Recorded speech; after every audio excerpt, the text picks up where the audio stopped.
पश्चिमी दिल्ली के ख्याला इलाके के उत्तराखंड मंदिर में ब्लड डोनेशन कैंप का आयोजन किया गया। ब्लड डोनेशन कैंप के आयोजन की मुख्य विशेषता ये थी कि यह एक कैंप में ना होकर या किसी अस्पताल या डिस्पेंसरी में ना होकर यह एक ब्लड डोनेशन वैन, कह सकते हैं ब्लड मोबाइल वैन, जी हाँ, ब्लड मोबाइल वैन के जरिए कहीं भी किसी भी जगह अपना ब्लड डोनेट कर सकते हैं। जैसे कि आप देख सकते हैं हमारे दिल्ली पुलिसकर्मी जो कि ब्लड मोबाइल वैन में अपना ब्लड दे रहे हैं।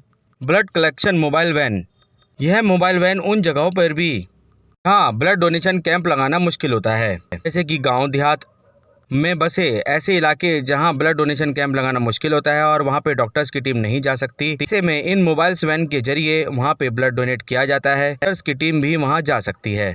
खास तौर से पश्चिमी दिल्ली के ख्याला इलाके के उत्तराखंड मंदिर में ब्लड मोबाइल वैन के जरिए थैलेसीमिया से ग्रसित रोगियों के लिए रक्त एकत्रित करने का ये प्रोग्राम बीजेपी के प्रदेश के उपाध्यक्ष श्री राजीव बब्बर जी के सौजन्य से किया गया था।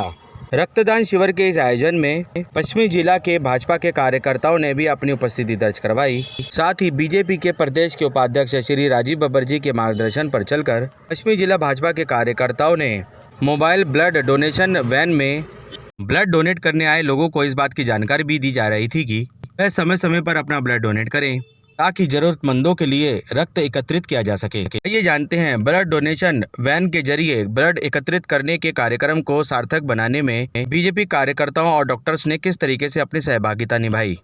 पहले तो जो आज एनजीओ का विषय में वो रक्तदान सबसे बड़ा दान माना जाता है और हमारे युवा साथी जो एक काम देश के नाम से जुड़े हैं वो हर वर्ष में कम से कम 2 या 3 बार ब्लड कैंप लगाते हैं। तो आज ख्याला में ब्लड कैंप लगाया गया।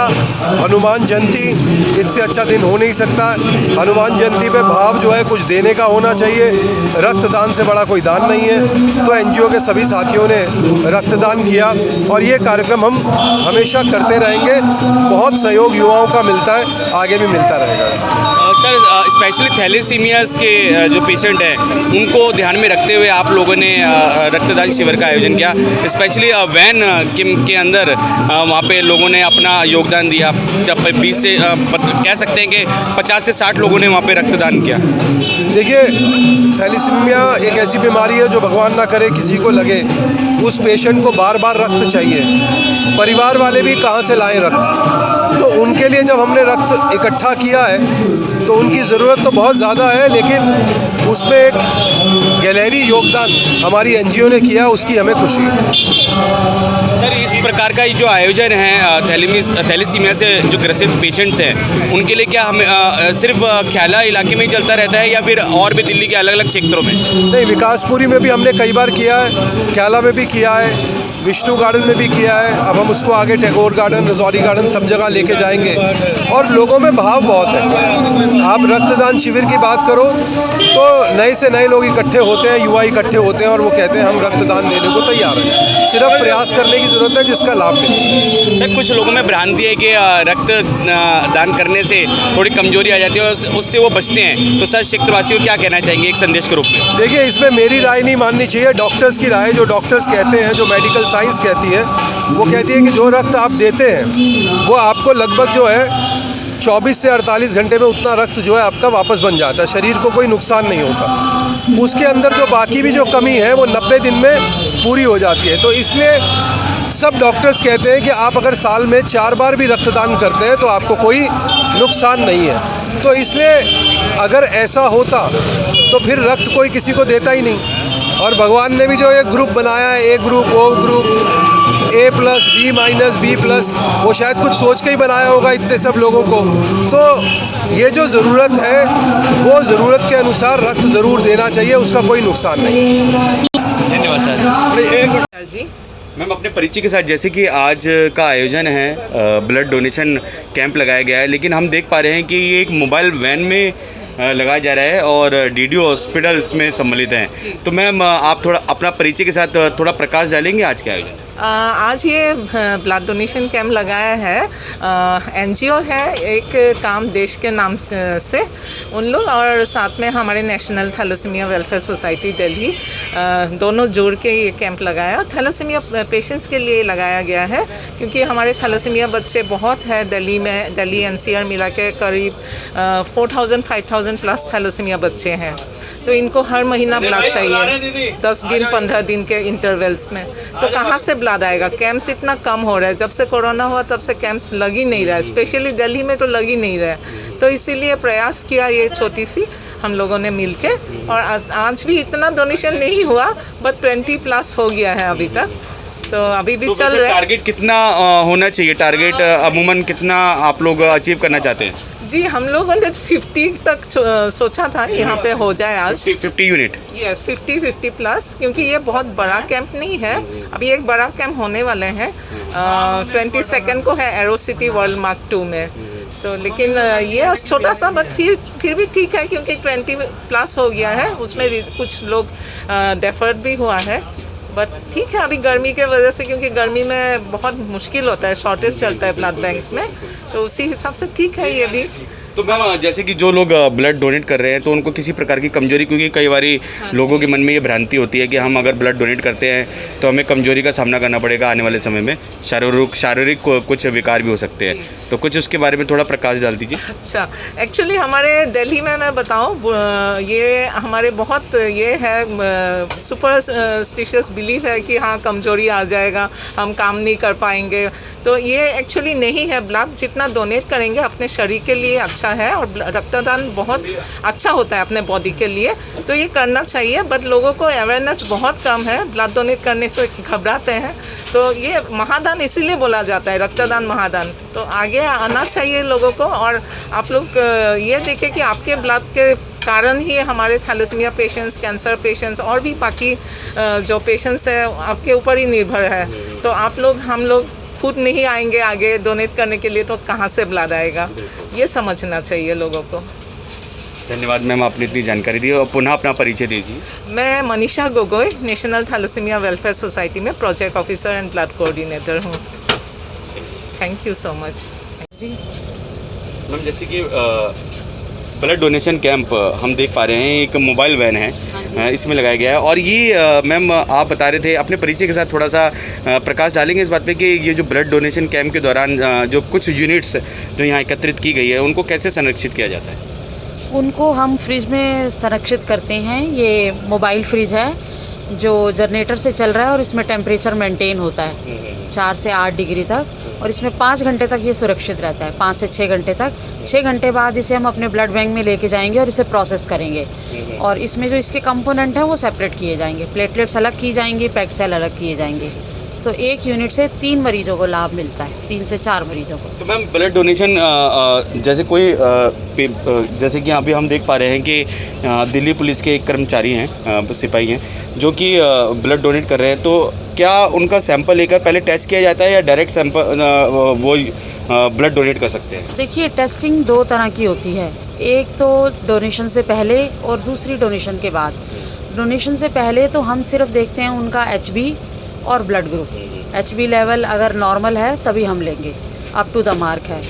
और बाकी जो टेस्ट हैं हमारे HIV हैं, हेपेटाइटिस हैं, वो हम अपनी लैब में ले जाके करते हैं। अच्छा, फिर वहाँ पे वो वहाँ होते हैं। और अगर ऐसा कुछ होता है कि वहाँ पे भगवान न करे वहाँ पे इस प्रकार की कोई बीमारी निकल आती है, तो वो जो डोनेट किया हुआ ब्लड है फिर उसका क्या करते हैं आप लोग? वो हम डिस्कार्ड कर देते हैं। उसका पूरा का पूरा जो बैग है उसका कोई कंपोनेंट नहीं बनता, वो डिस्कार्ड कर दिया जाता है। वो विफल है फिर वो देना। बिल्कुल।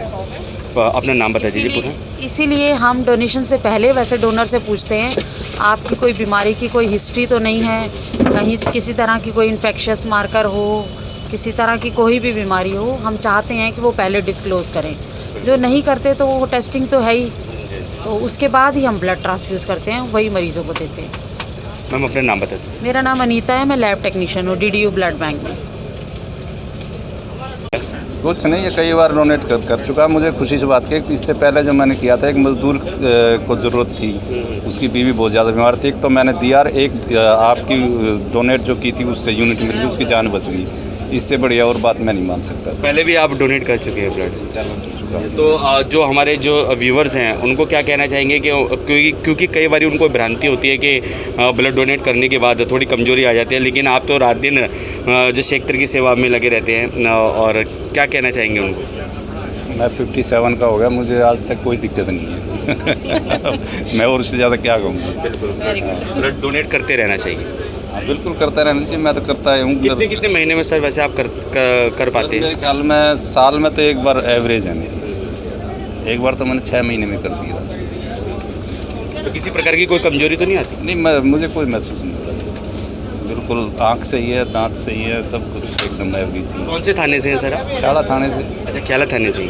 मैडम चली गई, हमें पता लग गया ना। नमस्कार जी। मैम, ब्लड डोनेशन कैंप आज से यहाँ पे आयोजित हुआ है, कैसा लग रहा है? बहुत अच्छा लग रहा है। हम डिपार्टमेंट से हैं, दिल्ली ख्याला थाने से मैं भी हूँ। तो सर को मैंने एक बार कहा, सर फटाफट तुरंत मेरे साथ आ गए, कहते मैं करता हूँ डोनेट। तो ये हमारी मैम है, इनके थ्रू सारे काम हो रहे हैं। परमजीत कौर मैडम। इनके सौजन्य से हो रहा है क्या? हाँ जी, राजीव बब्बर जी के।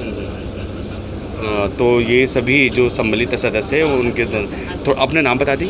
मनप्रीत कौर। नमस्कार मैम। नमस्कार जी। ब्लड डोनेशन कैंप जैसे कि मोबाइल वैन में आयोजित हो रहा है, और हम देख पा रहे हैं कि कितने लोगों ने अब तक यहाँ पे योगदान दिया है ब्लड डोनेट करके? 25 लोगों का हो चुका है सर, जिसमें 25-30 का था, जिसमें कुछ लोगों को प्रॉब्लम थी तो रिजेक्ट हो चुके हैं जी। ये हमारी संस्था है राजीव बब्बर जी के एक काम देश के नाम से, तो उसी के सहत में मैं यहाँ के मंडल अध्यक्ष हूँ परमजीत कौर। तो सभी कार्यकर्ता हैं और सभी हमने मिलके इसमें सहयोग दिया। काफ़ी युवाओं ने, काफ़ी महिलाओं ने भी डोनेट किया है ये कार्य। तो ऐसे करना चाहिए, इसमें कोई दिक्कत नहीं। पिछली बार हुआ था तब मैंने किया था, इस बार तबीयत ठीक नहीं तो इसलिए नहीं हुआ, मना कर दिया। अच्छा, कोरोना काल के दौरान भी क्या इस प्रकार के जो वैन्स क्षेत्र में? अभी कोरोना काल में ही किया था, उस टाइम तो हमने 35 लोगों का हुआ था। मैम यही है, इन्हीं के थ्रू हुआ था जी। नमस्कार। सर, अपने परिचय के साथ, जैसे कि आज का आयोजन किया गया है, रक्तदान शिविर लगाया गया है, लेकिन शिविर ना कह के इसे एक मोबाइल वैन में जो आयोजित किया गया है, तो क्या कहना चाहेंगे? क्या ये हर साल लगता है इसी तरीके से? ये हर 6 महीने के बाद जो है राजीव बब्बर जी की जो एक संस्था है, एक काम देश के नाम NGO, उसके सौजन्य से ये हर 6 महीने के बाद हम इस कैंप का आयोजन करते हैं, ताकि लोगों को एक महीना जा करके जागरूक करते हैं कि वो इस ब्लड डोनेशन कैंप में आएँ और ब्लड देने के जो फ़ायदे हैं वो उनसे बताते हैं, और कई लोग मोटिवेट होके आते हैं। एक छोटी सी पहल है। तो कितने लोग अब तक योगदान दे चुके हैं, और पिछले साल से अब तक, और आज राइट नाउ कितने लोगों ने योगदान दिया है? अभी तक जो है टिल डेट तक अभी टाइम जो है आपके 20+ हो गए हैं। लास्ट टाइम हमने टारगेट था तो हमारे 45 हुए थे, बट कोशिश है कि और ज़्यादा होंगे। अपना परिचय भी दे दीजिए पुनः। मेरा नाम विनय राणा है, मैं पश्चिमी दिल्ली युवा मोर्चा का वाइस प्रेसिडेंट हूँ और प्रेसिडेंट हूँ वेस्ट दिल्ली बीजेपी हिमाचल प्रकोष्ठ का। हम भी अपने चैनल के माध्यम से इस बात का आह्वान करेंगे कि आप लोग भी अपना ब्लड डोनेट कर इस प्रकार के आयोजनों में अपनी सहभागिता निभाएं और ज़रूरतमंदों के लिए अपना ब्लड दें। साथ ही इस बात की जानकारी भी ज़रूर दें। साथ ही ब्लड डोनेट करते समय इस बात की जानकारी भी अवश्य दें कि आप किसी बीमारी से ग्रसित तो नहीं, अगर पास में आपको किसी प्रकार की बीमारी से गुजरना पड़ा हो, इस बात की जानकारी ब्लड डोनेट करते समय टेक्नीशियंस को जरूर दें। अब टेक्नीशियंस को अपनी शारीरिक जानकारी देने के बाद ही ब्लड डोनेट करना चाहिए। हम सबका मन, सबकी आवाज़ से संदीप चौहान की रिपोर्ट।